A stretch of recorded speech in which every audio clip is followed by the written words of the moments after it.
She stood in the doorway to my office. Swollen eyes and tear-stained cheeks had replaced the goofy grin which normally occupied her face. With the university rejection letter in her hand, she asked to come in with the smallest voice. Nothing but perfect scores all my life, nothing but extra reading and independent assignments. Feedback from my teachers would tell me to just keep doing what I was doing, but I would find my own way to improve. I just don't get it. Why don't they want me? I remember that day vividly, when the world came crashing down for one of the most inspired and motivated individuals I've ever had the pleasure of teaching. Someone who loved learning and did so in spite of teaching constantly getting in the way. Flash forward, and another student knocks on the door, comes in, sits across my desk, and asks, "How many points do I need to get in? What's my score?" And without even thinking, I start outlining what it's going to take to get into this university. And I talk about it like it's the whole point of this education. And man, did I mess that up.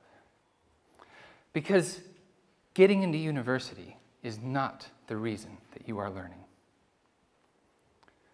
I'm a university and careers guidance counselor at this school. And I understand the hypocrisy in what I'm about to talk about because I myself have a couple of university degrees and I'm working on another one, but here it goes. University is overrated. And it's not necessary for the majority of people. Let me explain, and let's see if I still have a job when I'm done. You see, just under 1,000 years ago, in 1088 in Italy, the first university was born from students. Yeah, students decided they wanted to hang out and write essays together. They understood that they needed to be educated in order to get ahead, and so they would hire professors to come in and teach them the skills and knowledge they needed to be successful. If a professor was late or missed class, they didn't celebrate, not that you would do that anyway, but rather responded by firing the professor because knowledge was so valuable and it took place here in this one spot. And so people would come around and gather at a certain point in time because this is where the knowledge existed. And the need for locations of educational existence was born and over the last millennium has grown to occupy the entire world. Now there's something like 10,000 universities worldwide and they each exist on a basic supply and demand principle. You see, you, my friends, are a commodity which a university needs in order to survive. And in the old days, this is a relatively simple competition between universities where the largest and the richest universities won students because it was at their institutions where people could find the largest libraries, the most engaging professors, and ultimately the best access to this highly valued knowledge. But nowadays, this competition has shifted because, as we know, information is widely and freely available, and it has been for the last few decades. So universities can no longer gain students based off of the knowledge they provide, and instead they rely on impact statements. Top 5 university for economics, ranked #1 for the last 10 years in a row. In fact, if you know any one of these symbols, then you've been subject to their bribes. A university needs you in order to continue their work. And they know that you are attracted to that university based off of its statements and its reputation, both of which come from the research that a university conducts, not the actual teaching or learning. And what that means is that most undergraduate courses are taught by graduate students who are pursuing research in their field. And often, these individuals have had no formal training in how to teach or how to inspire genuine learning. Now, this is actually a pretty big problem for you as you go on from secondary school to university, because in secondary school, it is all about learning. And as teachers, we are completely focused on how we can improve your learning. We evaluate the way that we do things constantly, and sometimes this changes the shapes of our classroom, it changes the way that we think about how learning should look, and we allow people to communicate and collaborate and think critically about what goes on in their learning. But what happens when you go to university? And more than this, If secondary school focuses on developing a love of learning, something which is present in many mission statements across the globe, well then I'm afraid you're just not prepared to be ready for that university entrance exam. And isn't it ironic? Anytime I've spoken with a university professor, they talk about how kids these days just don't have the analytical skills to critically evaluate information presented to them. Of course not. Look at the questions you're asking on an exam for them to get into your university. And these exams are currently outdated and unreliable. After all, artificial intelligence can now get into 80% of universities worldwide. Why are we trying to turn our children into computers? Now, I believe that the International Baccalaureate Diploma Program does the best that it can, the very best that it can, at balancing the need for knowledge that somebody needs to get into university with the human-based characteristics of decision-making, critical thinking, negotiation, and communication, the things that everybody says they want. And they develop these things through what's known as the core of the IB, the Extended Essay, Theory of Knowledge, as well as Creativity, Activity, and Service. But this core currently is not valued by most universities, as it represents a meager 3 out of 45 points. In other words, we're not able to focus in on the things that are most important for a student to be successful later on in life. So let's play this out, shall we? First, a student needs to go to school, and they kind of figure out this system, how to do school. And it basically kind of rolls down to score well, earn grades, and maybe you'll get a degree and you'll be able to apply to a university and go on.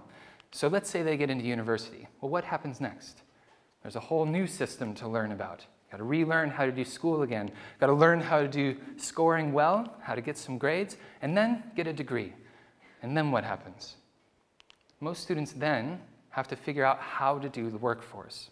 A recent Gallup study suggests that 11% of graduates don't actually have the skills they need in order, 11% of graduates have the skills they need to do their job. And the Washington Post reports that only 27% of graduates actually work in a field related to their degree. This, of course, means that 73% of individuals who go through a university degree process don't even need that degree to be successful in their position.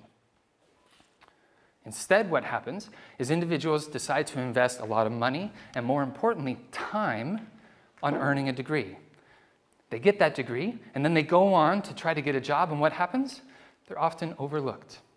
And why? Because they don't have any experience. And no experience because they decided to invest their time in a degree instead of honing the skills they need to be successful in their profession. And yet, 94% of parents still think the best way for their children to succeed in life is to get a university degree. Yeah, it might actually be time to tell your child that the university they choose doesn't really matter. Or more, that a university degree just might not be the best option for them. And I know that's scary. But don't worry. After all, founders of Apple, YouTube, Facebook, WhatsApp, Snapchat, IKEA, Whole Foods, none of whom had a university degree. There's worse company to share. So instead, what happens is we are completely addicted to this idea of education, completely addicted to thinking that learning is the same thing as memorizing, and that we can show how much we've learned by taking a test, even though if we were actually tested on that same material 5 months later, yeah, we'd be lucky to remember half of it. We go on to university, we do the exact same thing. We think learning is the same thing as memorizing. We do a test to prove that we know it, and then actually we don't know it and we're not prepared for university or for real life afterward. We keep doing this even though we know that it's not healthy for us. We know that it's causing big issues. Teen suicide rates are super high lately. We've been having a big change in the anxiety and depression going on, and now young adults are using amphetamines to deal with learning. This is an addiction to a bad habit. That's exactly what this is. So let's break the addiction the same way that you break any bad habit. Step 1, find an alternative to your addiction. So how about this?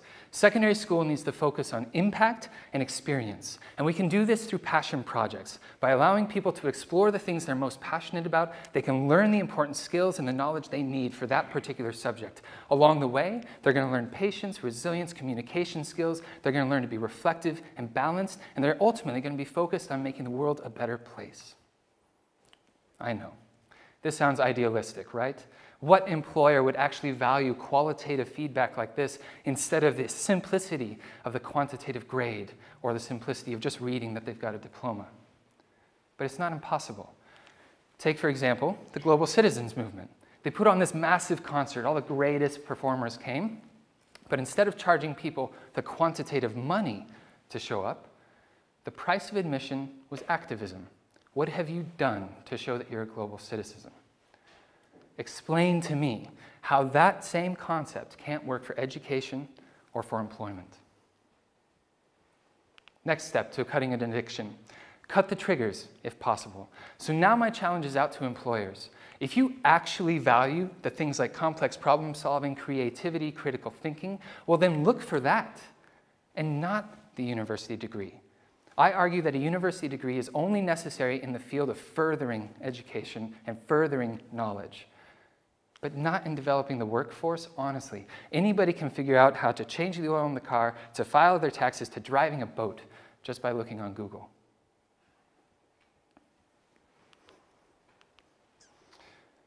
Let's take a moment. Pretend that money is no object. And a university degree is not necessary for you to live the life of your dreams. Which university will you go to now? Changes everything when you realize that a university degree is not needed, right? Well, the recent data that bet about 27% of graduates actually using their degree in their field suggests that this is already the case. But I get it. Some of you are still going to be going to university, and for some of you, it is the right decision to go on to university. But when you go, choose it for the right reasons, and don't be distracted by the impact statements, because in all reality, the most important things for a positive university experience are being with a professor who makes learning exciting, being with professors who care about you and allow you to follow your personal goals, that allow you to work on a project where you can do an internship and where you can focus on extracurricular activities. Well, guess what? You can do this just about anywhere. Final step to breaking an addiction. Don't go alone. And my challenge now is to any other school out there that wants to be a part of this educational revolution. It exists already with modern learners like Will Richardson and Tony Wagner and Ken Robinson, just to name a few. The will to break this bond between secondary education, university, and employers means that someone has to make the first move. Come on, don't you want to be a risk taker? Look, for the entirety of my professional career, all I've heard is how every industry is behind the times, that the world is changing at a rapid pace, and every industry is struggling to catch up, that innovation is going on before we can even capture it. But this is ridiculous. We've been living in the age of innovation for years now. We've had access to the internet for over 25 years. The first smartphone came out about a decade ago. International business and international schools have brought the world closer together than ever before. Change is the only thing we know for sure is certain. And all of these statements are decades old. But education is behind the curve. So let's get in front. Let's offer the new world economy what it needs, not what it tries to undo. Let's recognize that in order to have this educational revolution, we need to constantly visualize what it's like when individuals go on to lead meaningful and enriched lives, free from the shackles of educational debt and the despair of thinking that learning is the same thing as memorizing. And that is the art of an education which is meaningful, necessary, and leading industry.